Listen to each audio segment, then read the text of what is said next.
Em destaque no Panorama CBN, novos desdobramentos da decisão do ministro Flávio Dino de suspender penduricalhos nos 3 poderes. Prazo final para o BRB dizer ao Banco Central como que vai recompor 5 bilhões de reais. Prazo aberto nos Correios para funcionários pedirem demissão por causa da crise financeira da estatal. Reunião entre Irã e Estados Unidos para discutir acordo nuclear. E o início dos Jogos de Inverno, com 14 brasileiros na disputa. Panorama CBN. Oi, tudo bem? Eu sou Bianca Santos e esse é o Panorama CBN da manhã de sexta-feira, 6 de fevereiro de 2026. Eu te conto em menos de meia hora o que de mais importante acontece no Brasil e no mundo. Vamos juntos. O Supremo Tribunal Federal vai decidir no dia 25 se mantém ou derruba a liminar do ministro Flávio Dino, que suspendeu os penduricalhos nos 3 poderes. A decisão do ministro vale para todo o funcionalismo público e foi tomada 2 dias depois que o Congresso aprovou projetos que mudam os critérios de gratificação. A estimativa é que as verbas indenizatórias e gratificações acima do teto do funcionalismo em todos os níveis do serviço público ultrapassem os 20 bilhões de reais por ano. Os penduricalhos, aprovados por deputados e senadores, elevam o salário dos servidores em até 100% e permitem que os funcionários de alto escalão ganhem até R$ 77 mil, bem acima do teto de R$ 46 mil, né? A gente falou sobre isso essa semana, eu estou retomando aqui nesse contexto da decisão do Flávio Dino. Nessa decisão de ontem, que também está detalhada no Panorama da Noite, o ministro Flávio Dino determinou que o Congresso, o Judiciário, a União, os estados e municípios suspendam o pagamento de verbas indenizatórias que não estejam previstas em lei. Nas palavras do ministro, os penduricalhos são usados para turbinar os salários do serviço público. O Executivo, o Legislativo e o Judiciário têm 60 dias para revisar as verbas pagas e suspendeu que não tem base legal. Flávio Dino analisou uma ação da Associação de Procuradores Municipais de São Paulo. Ele ampliou os efeitos ao observar o descumprimento reiterado de entendimentos anteriores do próprio STF sobre o teto constitucional. Na lista de penduricalhos, o ministro incluiu licença compensatória de 1 dia a cada 3 dias normais de trabalho, gratificações de acervo processual, auxílio locomoção, pago inclusive a quem não comprova que se locomove para trabalhar, tá? Auxílio educação, licença-prêmio e acúmulo de férias, também convertido em indenização. Na decisão, o ministro disse que há também os penduricalhos que recebem nomes que afrontam ainda mais o decoro das funções públicas, como Auxílio Peru e Auxílio Panetone. Bom, para líderes dos partidos no Congresso, como Tarcísio Mota do PSOL, uma solução para acabar com os penduricalhos seria aumentar o valor do teto do funcionalismo. É pequeno para determinadas funções do funcionalismo? Eu acho que não. Mas se é esse o debate, a gente tem que debater o tamanho do teto, não mecanismos para furar o teto e fingir que existe um teto. Então eu acho que a decisão do ministro Flávio Dino é corretíssima para a gente não continuar nessa situação de ficar inventando coisas que fazem com que pessoas mil estejam ganhando 70, 80, né, o dobro do teto. O presidente do Sindicato dos Servidores do Poder Legislativo, Alisson Souza, está acreditando que a decisão do ministro Flávio Dino não vai afetar a gratificação aprovada pelo Congresso essa semana. Não há nenhuma ilegalidade no que nós estamos fazendo, porque muitos jornais têm falado, a imprensa tem dito assim, não, essa verba é ilegal, o Lula deve vetar só aquilo que é ilegal. Não, não é ilegal o que nós estamos fazendo, é legal, está na lei. O que pode ser discutido é se é constitucional sob aspecto do que pode furar o teto ou não. Mas a própria Constituição diz que aquilo que é indenizatório pode furar o teto. Então, não há ilegalidade do ponto de vista normativo, digamos assim. O que o país vem discutindo é uma questão de moralidade. Isso ainda deve repercutir ao longo do dia de hoje, né? Nos próximos dias também. A gente vai acompanhando, até para saber se de fato a decisão do ministro Flávio Dino vai afetar o que foi aprovado essa semana pelo Congresso. Dino determinou ao Congresso que elabore uma lei para regulamentar o que pode ser verba indenizatória de fato, admitida como exceção ao teto, conforme estabeleceu uma emenda aprovada em 2024 pelo Congresso. Nos bastidores, o jornalista Otávio Guedes apurou que o presidente do Supremo Tribunal Federal, Edson Fachin, não se sentiu atropelado pela decisão de Flávio Dino de suspender os penduricalhos. Porque o que estava se falando? Que Fachin, que também é presidente do Conselho Nacional de Justiça, tem poderes para enfrentar a farra dos supersalários no judiciário. Por isso, a decisão de Dino estava sendo vista como uma resposta à proposta de Fachin de elaborar o Código de Ética do STF. Só que a iniciativa não trataria da questão da remuneração, considerada o tema mais espinhoso do judiciário.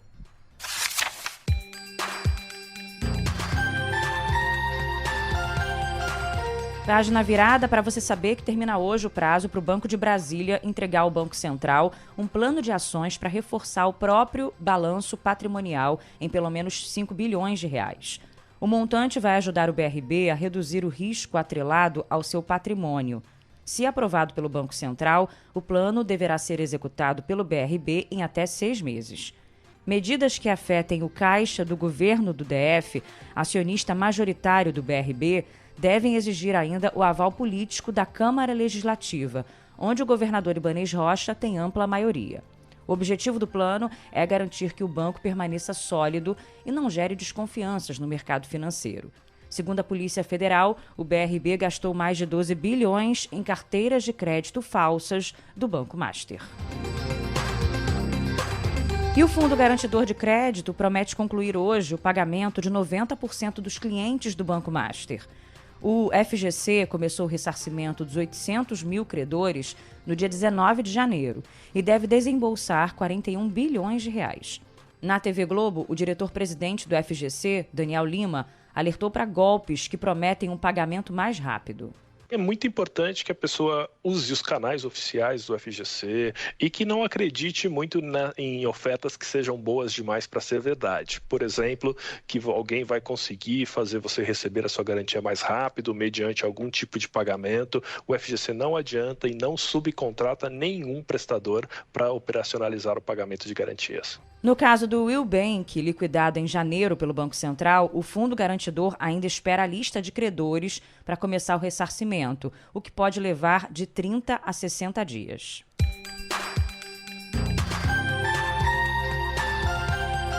Bom, na entrevista que deu ao UOL News, o presidente Lula confirmou que se reuniu com o dono do Master, Daniel Vorcaro, em dezembro de 2024. Ele falou que já recebeu presidentes de vários bancos e que Vorcaro foi levado pelo ex-ministro da Fazenda, Guido Mantega. Na ocasião, ele falou que o dono do Master se queixou de perseguição. Não tinha uma agenda marcada comigo. Quando o Guido veio com o André Vorcaro a Brasília e pediu se eu puder atender, ele veio conversar comigo, eu chamei o Galípolo. Acho que chamei o Rui Costa, que é da Bahia, que conhecia ele. E ele então me contou da perseguição que ele estava sofrendo, uma perseguição, que tinha gente interessada em derrubar ele, que não sei das contas e tal. O que é que eu disse para ele? Não haverá posição política pró ou contra o Banco Master. Em meio à suspeita do envolvimento de políticos com o escândalo do Banco Master, o presidente Lula defendeu uma investigação profunda sobre a fraude. Nós queremos saber por que o governo do Rio de Janeiro, o estado do Amapá, colocaram o dinheiro do fundo dos trabalhadores nesse banco. Qual é a falcatrua que existe entre o Banco Master e o Banco de Brasília?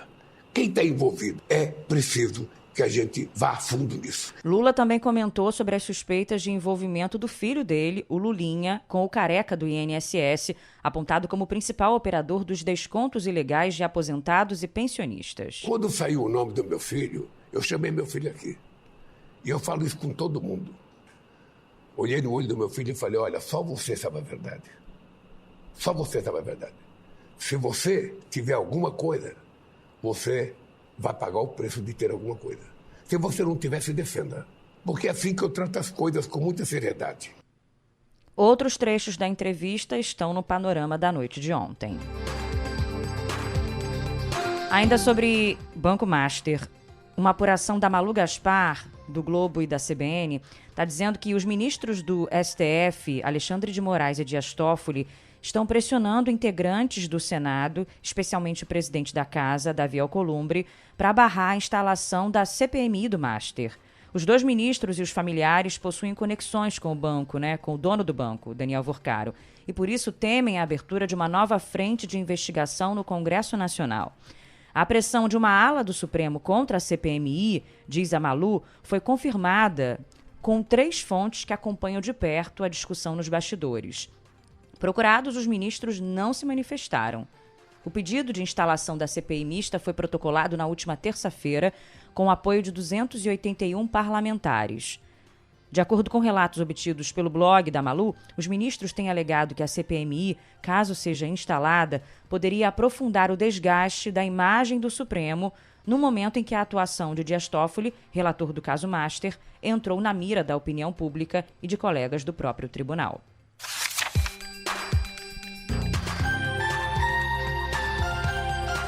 Os Correios abriram prazo para funcionários pedirem demissão por causa da crise financeira da estatal.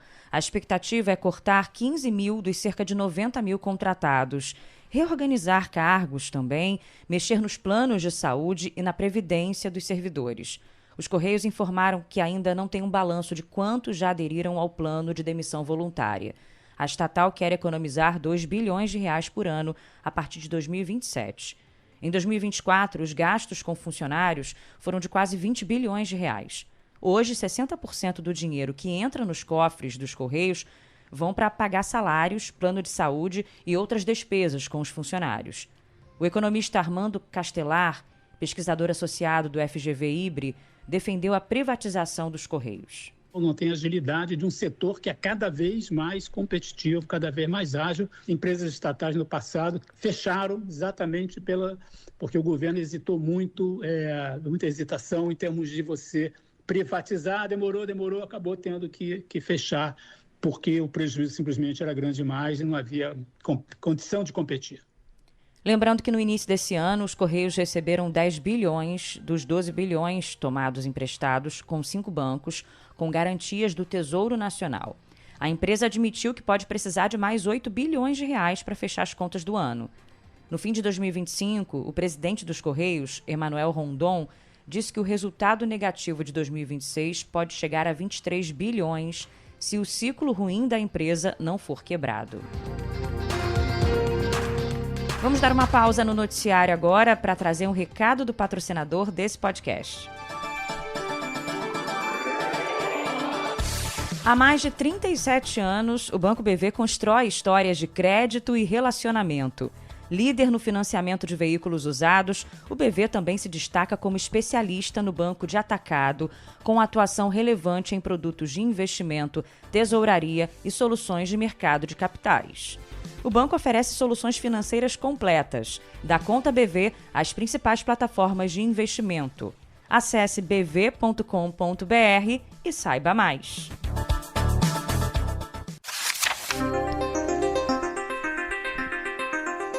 De volta ao noticiário com a previsão do tempo.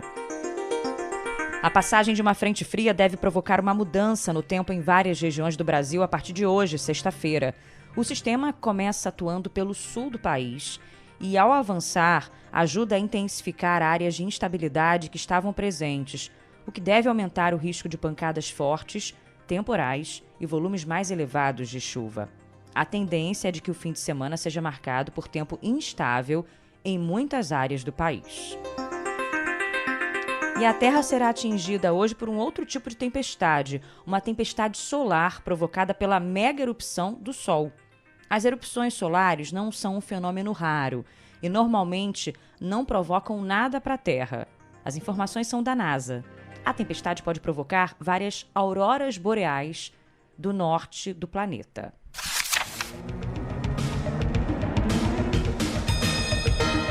Na Europa, um homem morreu em Portugal, uma mulher ficou desaparecida na Espanha e há centenas de desabrigados. A tempestade Leonardo já é a sexta deste ano e causou chuvas de mais de 400 milímetros no sul da Espanha. O volume corresponde ao que costuma chover em Madrid em um ano inteiro. A Defesa Civil Portuguesa informou que um homem de cerca de 60 anos morreu ao ser arrastado pelas águas de um rio enquanto tentava atravessar uma rodovia inundada. Olha que horror!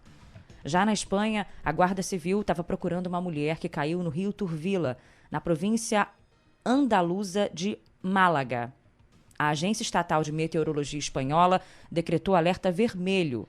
Mais de 1.500 pessoas foram retiradas de regiões como Grazalema, e muitos moradores contaram que era possível ouvir os canos da tubulação da rua estourando com a força da água da chuva. Em Portugal, a situação mais preocupante continua sendo em Alcácer do Sal, a cerca de 100 quilômetros de Lisboa, onde o leito do rio Sado transbordou, inundando ruas no centro da cidade. E o aeroporto de Berlim, capital da Alemanha, continua fechado nesta sexta-feira para pousos e decolagens devido à neve e à chuva. As companhias aéreas tiveram de atrasar ou cancelar voos de partida depois que muita neve e chuva atingiram o aeroporto ontem. As condições causaram o que se chama de gelo negro, que é uma fina camada de gelo transparente que se forma sobre superfícies como asfalto, tornando-se perigoso. Um vice-chefe da inteligência militar da Rússia foi baleado e ferido em Moscou nesta sexta-feira. O militar está hospitalizado. Vários altos oficiais militares russos foram assassinados em ataques que Moscou atribuiu à Ucrânia.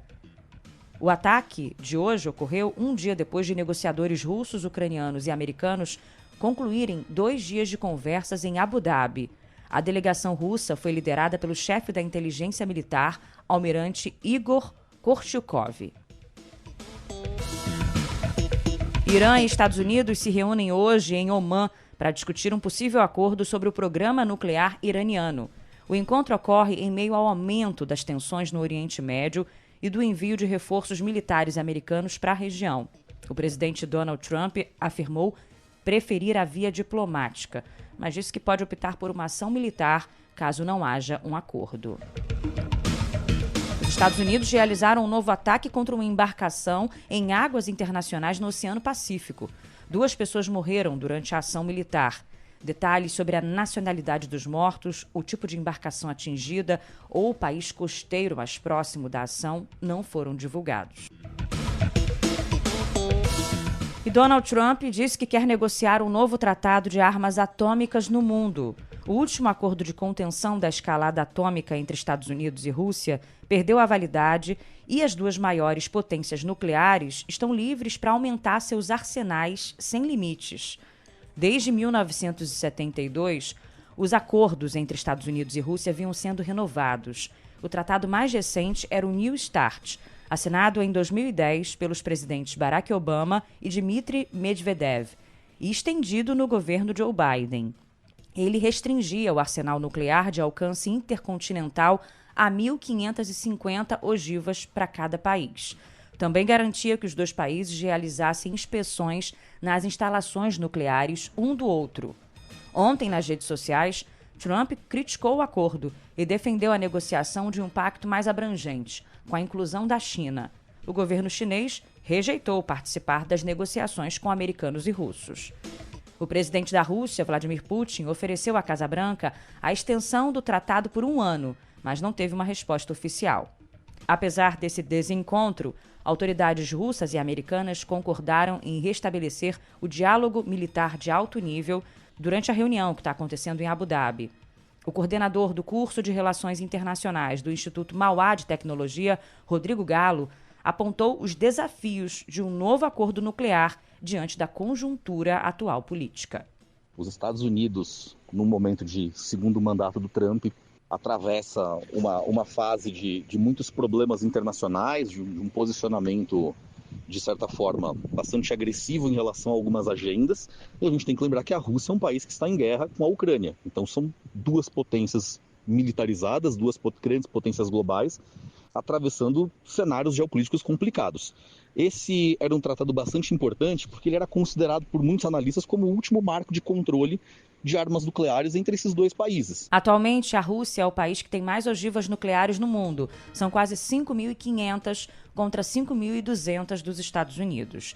A China tem o programa nuclear que mais cresce. De 2019 a 2026, o número de ogivas atômicas chinesas dobrou, passou de 300 para 600.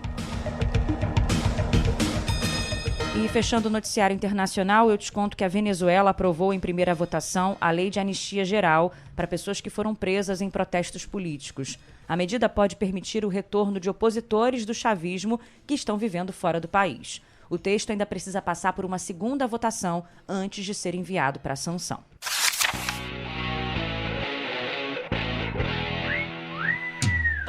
No futebol, o Coritiba ganhou do Cruzeiro por 2-1 em Belo Horizonte pela segunda rodada do Campeonato Brasileiro.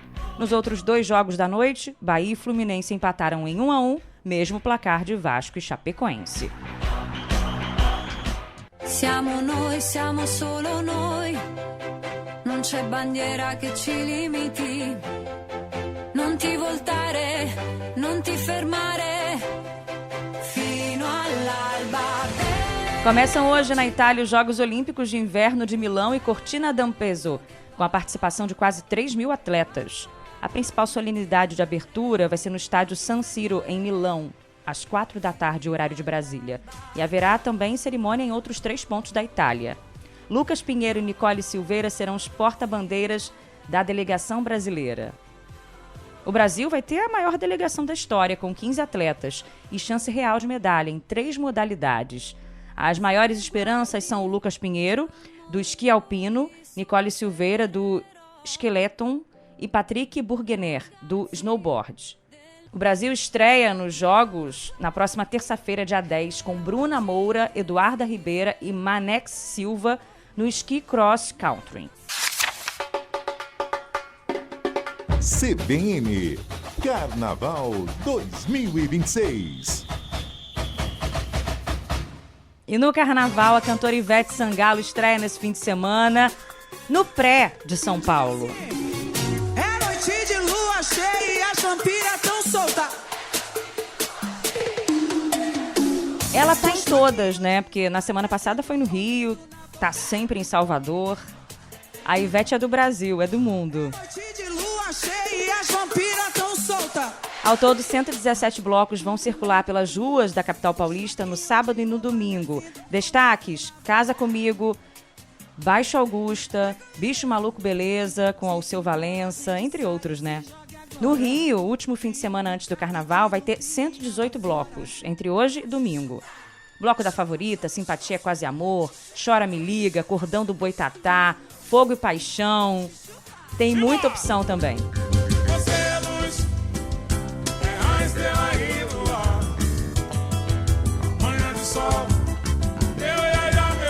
Deixa eu aproveitar já esse climinha musical para ler aqui algumas mensagens. Se bem que tem algumas que não estão muito no climinha não, hein? Ó, o Lincoln Davi, por exemplo, falou que o Panorama tá entrando na onda de ataques ao STF, que isso é uma pena. O Panorama se atém aos fatos, né, Lucas? O próprio STF está discutindo a possibilidade de um código de conduta, né? Por aí a gente vê. O Hugo Bodansky disse que a gente só lê comentário de elogio. Falou isso lá na caixinha do Spotify. Manda aí crítica, respeitosa, construtiva, que a gente lê, Hugo. Um beijo pra você, tá? A Manuela Pinho ainda tá lamentando o caso da morte do cão Orelha. Um beijo pra você, Manu. Tô lendo tudo aqui hoje. Ó, hoje é aniversário da Morena Tayla, de 18 anos. A Morena do Zezé. Não sei o nome dele, no perfil tá assim. E aí, em homenagem a ela, pode mudar a trilha aí, Lala, porque ele pediu, o Zezé, Não Sei Dançar, da Marina Lima. Eu não sei dançar tão devagar pra te acompanhar. Eu não sei dançar tão devagar pra te acompanhar. Beijo pros dois, hein? Pro Zezé e pra Tayla. A Mari Brisa falou que o irmão dela, que mora em Lisboa, tá fazendo aniversário hoje, Marcelo. E a música pra ele é do Pet Shop Boys, All Day, All Day.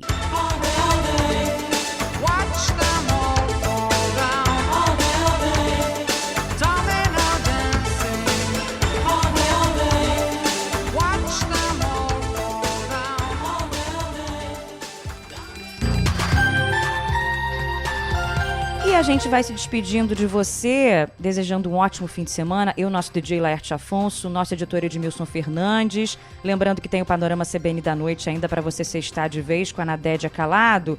E com o pedido do João Gabriel, que parece até que adivinhou que ia ter Veveta no nosso Panorama de hoje. E no clima do carnaval ele pediu Vampirinha. Diga assim, é noite de lua cheia e as vampiras tão soltas. Com os toquinhos de roupa descendo com o dedo na boca. É noite de lua cheia e as vampiras tão soltas. Com os toquinhos de roupa descendo com o dedo na boca. Vem comigo! Se tem coragem de sair, se jogue agora. Tem um bocado de vampirinha lá fora. Vou te chutar, chutar seu pescoço. Te chutar todo, chutar, chutar, chutar. Vou te chutar. Cuidado com as vampirinhas. Um beijo, tchau.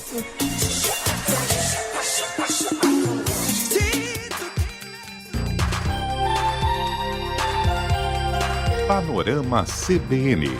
As principais notícias do dia em menos de meia hora.